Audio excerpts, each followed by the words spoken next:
din yan. Doon tayo pupunta. Baka magdi-deliver. Ah, ngayon? Oo. Ah, talaga? Eh di naka-tour na pala tayo.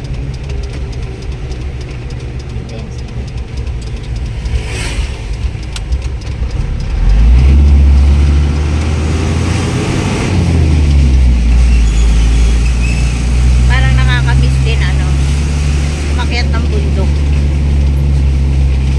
Hindi kasi kaya sa dito kahapon ka sana dumating na kasama ka sa ano.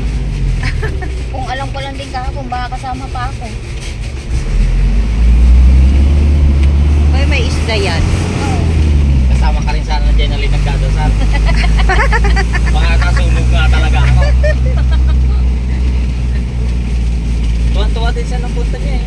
Ay na, nasa bundok na kami, dasal na ng dasal. Sabi ko, kwan, nakapati ako, nadadamay sa'yo eh.